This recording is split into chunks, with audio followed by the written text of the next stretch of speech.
नमस्कार विद्यार्थी मित्रांनो, न्यू परफेक्ट स्टडी सेंटर मध्ये आपले सहर्ष स्वागत आहे। आपण महाराष्ट्र शिक्षक पात्रता परीक्षा यावरील आधारित मानसशास्त्राची लेक्चरर सिरीज सुरू केलेली आहे।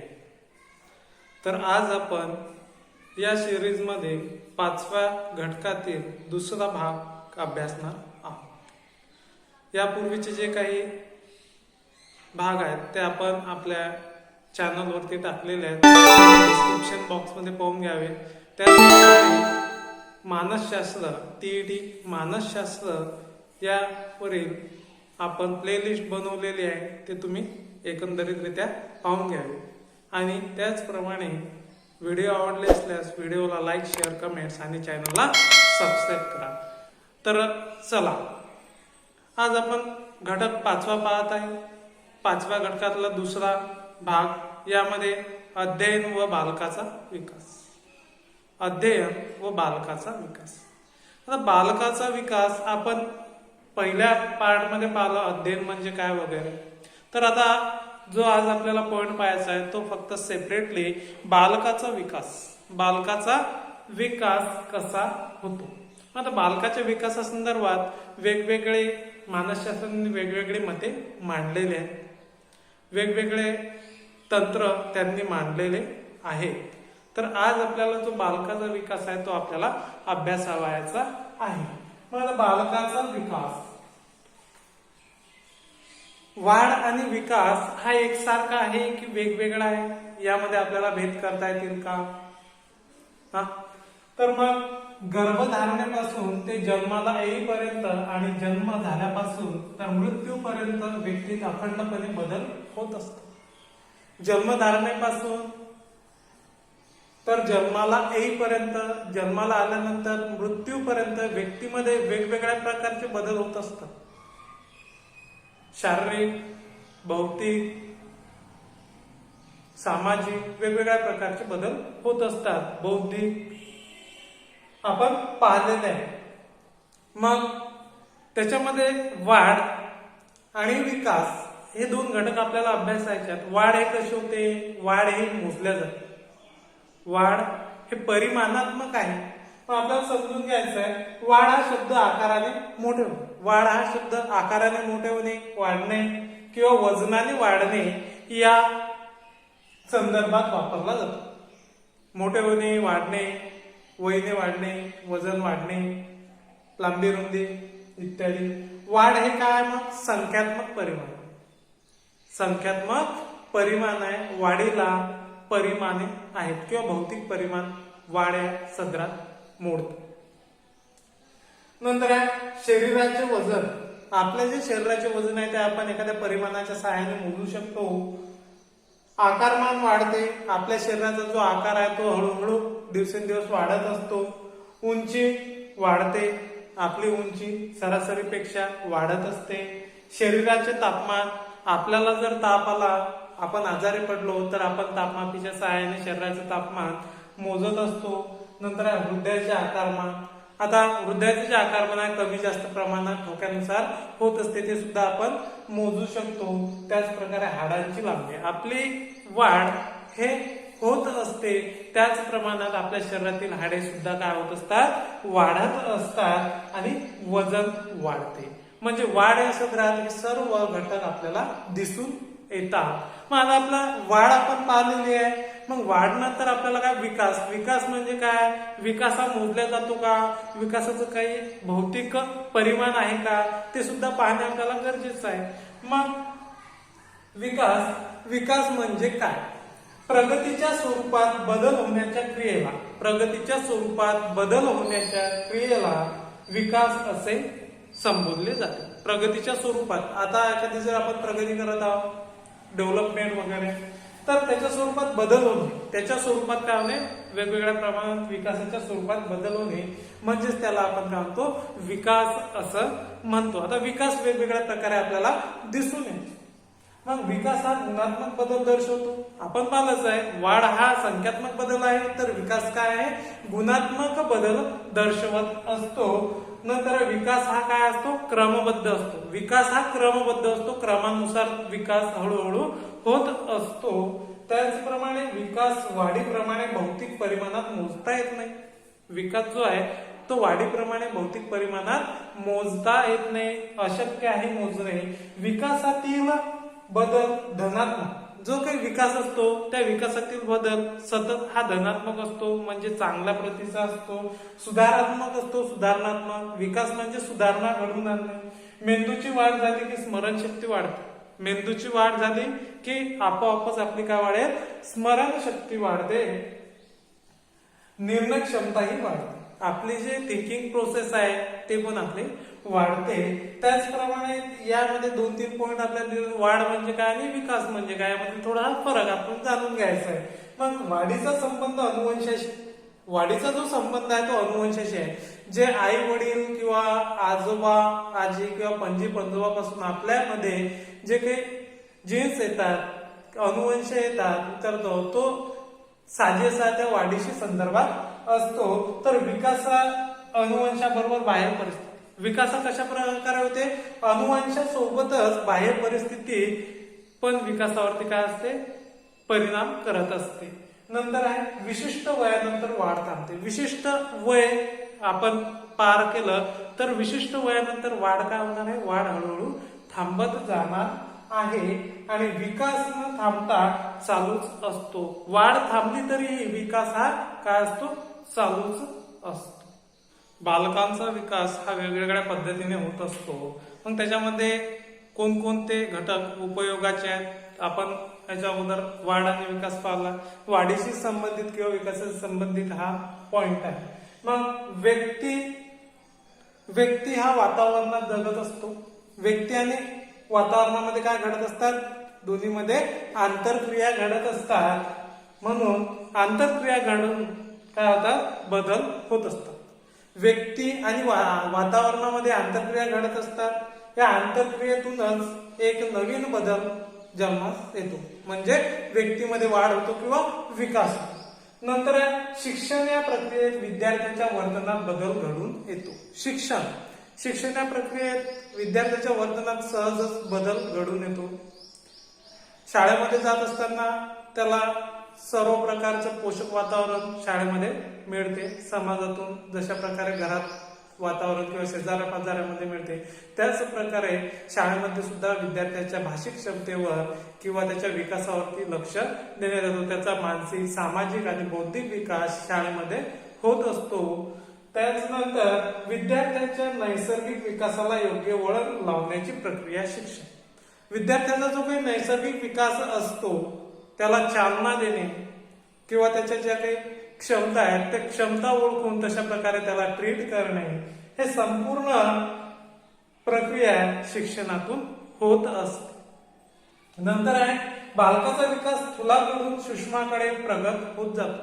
बालकाचा विकास बरोबर आहे की स्थूलाकडून म्हणजे जास्त गोष्टीकडून सूक्ष्म गोष्टीकडे हा बालकाचा विकास होत जातो. बालकाचा विकास हा फारच मंद गतीने हळूहळू होत जातो. जशा प्रकारे एखादं रोप आपण शेतामध्ये लावलं तर त्या रोपातील बदल आपल्याला समजू शकत नाही, तशा प्रकारे बालकातील जे काही वाढ होत असते किंवा विकास होत असतो तो आपल्याला समजू शकत नसतो. तो मंद प्रक्रियेचा असतो आणि वाढ ही सातत्याने होत असते. नंतर बालकाचा विकास स्थूलाकडून सूक्ष्माकडे प्रगत होत जातो, हे आपण पाहिलं. नंतर उदाहरणार्थ नृत्यांगना पट्टीचा काय. आता एखादी जर नृत्यांगना असेल आणि तिने पायात घुंगरू बांधले असतील आणि सर्व घुंगरांपैकी फक्त एकच घुंगरू ते वाजवत असेल तर तिच्यामध्ये वेगळ्या प्रकारे विकास झालेला आपल्याला दिसून येतो. एखादा पट्टीचा गायक असेल आणि तो गाण्यामध्ये चांगल्या प्रकारे सूर लावत असेल आणि त्याचा सूर आणि जे काही संगीत वाद्य आहे याच्यामध्ये फरक न पडता आपल्याला ऐकू येणे, म्हणजे गायक कोण आहे हे न समजणे, ते त्याच्यामध्ये असलेली कला किंवा त्याचा मध्ये असलेला एक तो गुण आहे किंवा बदल आहे. नंतर बालकाचा विकास संतपणे पण सातत्याने होते, बरोबर आहे. कुशीवर वळणे. मग स्टार्टिंग जो काही बालक असतो, लहान बाळ असते, ते पहिल्यांदा कुशीवर वळेल. एकदम चालायला लागेल का एकदम धावायला लागेल का नाही. मग पालथी होणे, नंतर कुशीवर झाल्यानंतर पालथा होणे, आपण म्हणतो उबळा होणे, नंतर रांगायला लागणे, नंतर पोटावरती किंवा हातावरती थोडा थोडा रांगायला लागतो, नंतर कालांतराने तो टोंगळ्यावरती रांगायला लागतो. नंतर आहे आधाराने उभा राहणे, कशाच्या तरी आधाराने, खुर्चीच्या किंवा चेअरच्या किंवा टेबलच्या आधाराने तो उभा राहू शकतो. मग एक एक पाऊल हळूहळू एक एक पाऊल टाकत तो चालायला सुद्धा लागतो. आणि नंतर त्याच्यामध्ये हे जे सर्व कौशल्य अंगीभूत झाल्यानंतर तो धावायला सुद्धा लागतो. अशा प्रकारे बालकामध्ये हे जे बदल असतात हे बदल हळूहळू आणि सातत्याने होत असतात. नंतर आहे शारीरिक कौशल्य व मानसिक कौशल्याचा विकास, परंतु गती भिन्न. म्हणजे शारीरिक कौशल्य व मानसिक कौशल्याचा विकास होतो, परंतु वेगवेगळ्या बालकामध्ये वेगवेगळ्या त्याच्यामध्ये भिन्नता आढळते. काही विद्यार्थ्यांचा मानसिक विकास किंवा बौद्धिक विकास झालेला असतो, परंतु शारीरिक विकास झालेला नसतो. काही बालकांचा शारीरिक विकास झालेला असतो, तर त्या परिमाणात काही बालकांचा हा मानसिक किंवा बौद्धिक विकास झालेला नसतो. म्हणून याच्यामध्ये काय गती भिन्न आहे, गतीमध्ये काय भिन्नता आहे. नंतर शारीरिक वय वाढत गेले की विकासाची गती म्हणतात. बरोबरच आहे. शारीरिक वय बालकाचं एखाद्या मर्यादेपर्यंत वाढत गेलं की गती जी असते ते गती काय होत असते, वाढीची गती किंवा विकासाची गती ही मंद होत असते किंवा मंदावत असते. त्याचमध्ये आपण अगोदरच्या लेसन मध्ये पाहिला पठारावस्था वगैरे ते पाहून घ्यायचं आहे. नंतर बालकाचा विकास अनुवंश व परिस्थिती या घटकावर अवलंबून आहे. अध्ययनावर परिणाम करणारे घटक आपण अभ्यासलेले अनुवंश आणि परिसर. मग बालकाचा जो विकास असतो तो अनुवंश, जे त्याला अनुवंश लाभलेला आहे किंवा परिस्थिती कोणत्या प्रकारची आहे त्याच्यावर आधारित त्याचा विकास हा अवलंबून असतो. मग आता आपल्याला पुढे जात असताना विकासाची कोणकोणत्या प्रकारचे टप्पे आहेत, कोणकोणत्या मानसशास्त्रज्ञांनी कोणकोणत्या प्रकारचे विकासाचे कालखंड सांगितले आहेत, त्याची इत्थंभूत माहिती आपल्याला समोर करायचीच आहे. आता आपल्याला विकासाच्या अवस्था, बालकाच्या विकासातील विविध टप्पे अभ्यासावयाचे आहे. आणि हा जो टिक डायग्राम आहे हा टिक डायग्राम अतिशय उपयुक्त असा तुम्हाला ठरणार आहे. आणि या ट्री डायग्रामवर आधारित 2 ते 3 क्वेश्चन सहज तुम्हाला येऊ शकतात. त्याकरता हा संपूर्ण टिक डायग्राम तुम्ही पाठ करून घ्यावा. तर मग आता विकासाच्या अवस्था कोणकोणत्या आहे, बालक जन्मापासून किंवा जन्मपूर्व अवस्था किंवा जन्म झाल्यानंतर कोणकोणत्या प्रकारच्या विकासाच्या अवस्था आहेत, त्याच्यामध्ये कोणकोणत्या प्रकारे शारीरिक किंवा मानसिक किंवा बौद्धिक बदल होत असतात, याबद्दल आपल्याला माहिती जाणून घ्यायची आहे. मग आता बालकाच्या विकासातील विविध टप्पे कोणकोणते आहेत, तर मग डॉक्टर अर्नेस्ट, आता डॉक्टर अर्नेस्ट जोन्स आहेत, हे एक मानसशास्त्रज्ञ आहेत. यांनी वाढ आणि विकास यांच्या संदर्भात संशोधन करून, वाढ आणि विकास यांच्या संदर्भात संशोधन करून टप्प्यांचे 2 प्रकारामध्ये वर्गीकरण केलेले आहेत किंवा विभागलेले आहेत. एक पहिला टप्पा त्यांनी दिलेला आहे जन्मपूर्व अवस्था आणि दुसरा जो टप्प्याला नाव दिलेलं आहे जन्मोत्तर अवस्था. आपल्याला हे जाणून घ्यायचं आहे विकास अवस्था, बालकाची विकास अवस्था कशा प्रकारची असते. मग आता डायरेक्टली आपण ती डायग्राम नुसार जाणून घेऊ. जन्मपूर्व अवस्था, बालकाची जी जन्मपूर्व अवस्था असते याच्यामध्ये सुद्धा 2 ते 3 टप्पे आपल्याला पाहायला मिळतील. याच्यामध्ये जन्मपूर्व अवस्था हा जो कालावधी असतो हा कालावधी 250 ते 300 दिवसाचा असतो. जन्मपूर्व अवस्था हा जो कालावधी आहे हा 250 ते 300 दिवसांचा कालावधी असतो. नंतर आहे जननावस्था, म्हणजे त्याच्यामध्ये भ्रूण तयार होण्याची प्रक्रिया, ती जी प्रक्रिया असते 0 ते 2 आठवड्यापर्यंत चालत असते, 0 ते 2 आठवड्यापर्यंत. नंतर गर्भावस्था म्हणजे गर्भ धारण करण्याची जी काही अवस्था असते ती अवस्था 2 ते 10 आठवडे एवढी असते. नंतर आहे भ्रूणावस्था, भ्रूणावस्था म्हणजे बालक तयार होणे किंवा बालकाची प्रतिकृती वगैरे तयार होणे.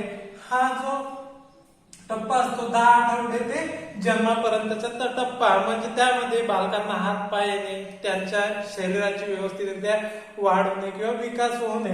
नंतर अर्भकावस्था म्हणजे पूर्ण स्वरूपाचा बालक, हा जन्मापासून तर 1 महिन्यापर्यंत असतो. जन्म झाल्यानंतर तर 1 महिन्यापर्यंत अर्भकावस्था, लहान बालक आपण त्याला म्हणू शकतो. अशा प्रकारे आपण जन्मपूर्व अवस्था हे जाणून घेतलं. आणि दुसरा जो टप्पा आहे जन्मोत्तर अवस्था. जन्मोत्तर अवस्था म्हणजे काय, बालकाचा जन्म झाल्यानंतर त्या बालकामध्ये कशा प्रकारे बदल होतो किंवा विकास होतो, त्याची वाढ कशी होते, त्याच्यानंतरच्या ज्या काही अवस्था आहेत त्या अवस्थेला जन्मोत्तर अवस्था असं सांगितलेलं आहे. नंतर त्याच्यामधला जो पहिला टप्पा आहे शैशवावस्था. शैशवावस्था म्हणजे एकदम बाल्यावस्था, लहान असते 1 ते 2 वर्षाचं जे बालक असते त्याचा 1 महिन्याच्या 2 वर्षापर्यंतचा जो बालक असतो त्याचा समावेश शैशवावस्थेमध्ये होत असतो. त्याचा पहिला महिना ते 2 वर्षापर्यंत बालक शैशवावस्थेत असतो. नंतर पूर्व बाल्यावस्था. शैशवावस्थेमध्ये सुद्धा काय असते, पूर्व बाल्यावस्था असते आणि जे पूर्व बाल्यावस्था असते ते 2 वर्षापासून समोर आपल्याला पाहायला मिळतं. नंतर आहे याच्यातला जन्मपूर्व अवस्थेतला दुसरा जो टप्पा आहे तो आहे उत्तर बाल्यावस्था. उत्तर बाल्यावस्थेला किशोरावस्था म्हणून सुद्धा ओळखल्या जाते. म्हणून किशोरावस्था 6 ते 12 वर्षाचा कालावधी असतो किशोर वयातील गटातील मुलांचा. त्याच्यामध्ये पूर्व किशोरावस्था आणि उत्तर किशोरावस्था असे 2 भाग पडतात. पूर्व किशोरावस्था हे 6 ते 9 वर्ष आहे. पूर्व किशोरावस्था हे 6 ते 9 वर्ष वयोगटातील बालक असतात. त्याच्या उत्तर किशोरावस्था 9 ते 12 वर्ष. किशोरावस्था आपण पाहिला 2 नंबरचा. आणि 3 नंबर आहे जन्मोत्तर अवस्था. 3 नंबर आहे पौगंडावस्था. याच्यामध्ये 12 ते 14 वर्ष कालावधी असतो. नंतर आहे 4 नंबर कुमारावस्था. मीन्स आपण याला म्हणतो ऍडोलसन्स. त्याचा जो वयाचा कालावधी आहे तो 14 ते 21 वर्ष आहे. पूर्व कुमारावस्था आहे 14 ते 16 वर्ष आणि उत्तर कुमारावस्था आहे ते 16 ते 21 वर्ष व तारुण्यावस्था 21 वर्ष ते 40 वर्षापर्यंत. नंतर 5वा जो पार्ट आपला त्याच्यामध्ये प्रौढावस्था. प्रौढावस्था म्हणजेच त्याच्यामध्ये आहे 40 ते 60 वर्ष वय आणि नंतर आहे वृद्धावस्था म्हणजे 60 वर्षानंतर. अशा प्रकारे आपण वाढीचे काही अवस्था आहेत किंवा टप्पे आहेत ते एकंदरीत आपण पाहिलेले आहेत. याची जे काही वैशिष्ट्ये आहेत ते वैशिष्ट्ये आपण समोरच्या भागामध्ये व्यवस्थितरित्या डीपमध्ये अभ्यासणार आहोत. अशा प्रकारे आपण आज वाढ आणि विकास व वाढीच्या अवस्था ह्या पाहिलेल्या आहेत. त्याचप्रमाणे व्हिडिओ आवडल्यास लाईक, शेअर, कमेंट्स आणि चॅनलला सबस्क्राईब करा. धन्यवाद.